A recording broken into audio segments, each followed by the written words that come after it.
কোনো কাজই ছোট নয়, ডোমের কাজ করে দেখিয়ে দিলেন টুম্পা। কাজটি স্থায়ীকরণের আবেদন সরকারের কাছে। দক্ষিণ 24 পরগনা জেলায় বারুইপুর কল্যাণপুর জোড়া মন্দির শ্মশানের একমাত্র মহিলা ডোম টুম্পা দাস।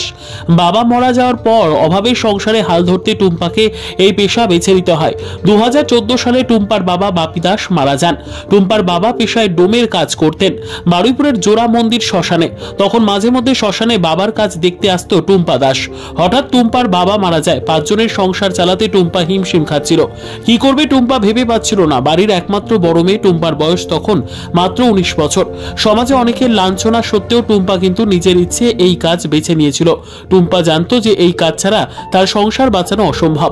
শ্মশানে তখন কাঠের চুল্লি। মমতা বন্দ্যোপাধ্যায়ের অনুপ্রেরণায় ও বারুইপুর পশ্চিমের বিধায়ক তথা পশ্চিমবঙ্গ বিধানসভার অধ্যক্ষ বিমান ব্যানার্জির সহযোগিতায় বারুইপুর জোড়া মন্দির শ্মশানে বসানো হয় ইলেকট্রিক চুল্লি। তৈরি হয় নতুন বিল্ডিং। টুম্পা যখন কাজ শুরু করে তখন কাঠে সপ্তাহের কাজ হতো।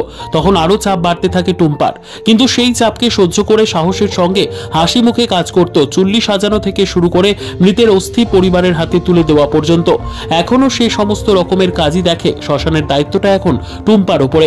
শ্মশানের প্রথম দিকটা ভয়ে আতঙ্কে থাকতো টুম্পা, কিন্তু জীবন যুদ্ধে তাকে লড়াই করে জিততে হবে, সেই সাহস নিয়ে আজ হাসি মুখে জিতে গেছে টুম্পা। বাবা যখনই বডি আসতো, বাবা আসতো, চিতা সাজাতো, বডি পোড়ানো, এগুলো সবই আমার বাবাকে আমি প্রথম খুব ছোটোবেলায় তো আর আমি ঢুকতাম না শ্মশানে। যখন একটা বয়স হয়েছিল তখন আমি এসে দেখতাম, উঁকি ঝুঁকি মেরে দেখতাম বাবা কি কাজ করতো না করতো। দেখতাম খুবই পরিশ্রম করতো, করে আমাদেরকে মানুষ করেছে। তো যখন আমি তার কাজটা পাই তখন মনে করলাম যে যাক, আমি অন্তত সেই জায়গাটায় পৌঁছাতে পেরেছি যে আমার বাবার কাজটা আমি পেয়েছি, আমার বাবার নামটা আমি রাখবো। সেই হিসাবে কাজটা আমি নিয়েছিলাম, কাজটা করেছি। অনেকে এখনও পর্যন্ত এসে আমার বাবার নাম করে।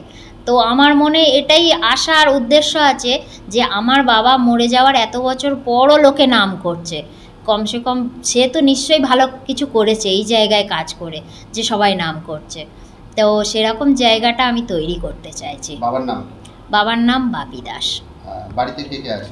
বাড়িতে আমার মা আছে, বোন আছে, ভাই আছে, আর আমার বোন আছে। আমার বোনের বিয়ে করেছিল, ডিভোর্স হয়ে গিয়েছে। বাড়িতে এখন কতজন সদস্য? বাড়িতে এখন আমার মিলিয়ে 5 জন সদস্য। পুরোটাই কি সংসার আপনার ঘাড়ে? প্রথম আমার ঘাড়ে ছিল, এখন আমার বোন কাজ করে। বোনও কাজ করে? হ্যাঁ। মানে আপনাদের দুজনে মিলেই? হ্যাঁ, দুজন মিলে সংসার চালায়। তার প্রথম দিকে এটাই ছিল সংসারের আর্নিং? হ্যাঁ, মানে এই কাজের মধ্যে, এই কাজের উপর দিয়ে আমার সংসারটা চলতো প্রথম। কিছু আবেদন করতে চান আমাদের মাধ্যম দিয়ে?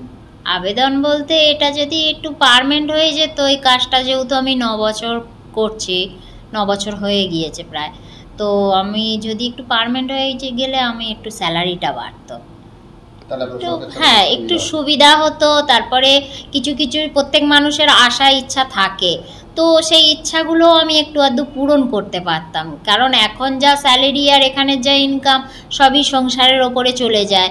তো আমার যে ইচ্ছা বা একটা আমার বাড়ির লোকের ইচ্ছা, সেগুলো আমি পূরণ করতে পারি না, কারণ আমার পয়সায় পোষায় না, সেই মানে কুলিয়ে উঠতে পারি না। তো আমি একটু বাড়লে আমি কিছু পয়সা অন্তত সেভ করে আমি সেই ইচ্ছাগুলো পূরণ করতে পারি। আপনি যেখানে কাজ করেন এটার নাম কি? এটা হচ্ছে জোড়া মন্দির, মানে পুরন্দরপুর জোড়া মন্দির মহাশ্মশান। আপনার নাম? টুম্পা দাস। এখানে কতদিন কাজ করছেন? নমস্কার, বছর 2 হয়েছে এখানে কাজ করছি। কেমন লাগছে? অন্য জায়গাতে আমরা দেখি যে শ্মশানের কাজে বেশিরভাগ জায়গাতেই পুরুষরাই কাজ করে, একজন মহিলা এখানে কাজ করছেন, তার সাথে কাজ করতে কি কোনো অসুবিধা বা কি বুঝছেন? অসুবিধার তো কোনো কারণ নেই, হয়তো বা যেখানে পুরুষরা কাজ করে সেখানে হয়তো একটু ঝামেলা বেশিই হয়। এখানে উনি থাকায়, ওনার নেতৃত্বে আমি কাজ করে যথেষ্ট খুশি। কারণ আমাদেরই এই কাজে অনেক বাধা বিপত্তি, নানা রকম যাত্রী আসে, তো নানান মানসিকতা, নানা রকম বক্তব্য রাখে।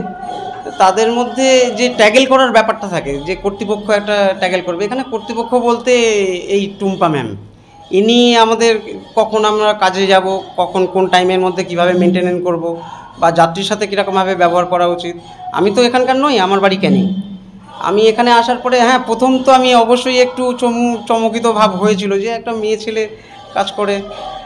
তারপরে এখানে রেগুলার সবার কাছে শুনে শুনে বা এতগুলো দিন পার করলাম ওনার সাথে, দেখলাম যথেষ্ট উনি সিম্প্যাথি রেখেই কাজ করেন এবং শক্ত হাতেও অবশ্যই ব্যাপারটাকে মেনটেন করেন।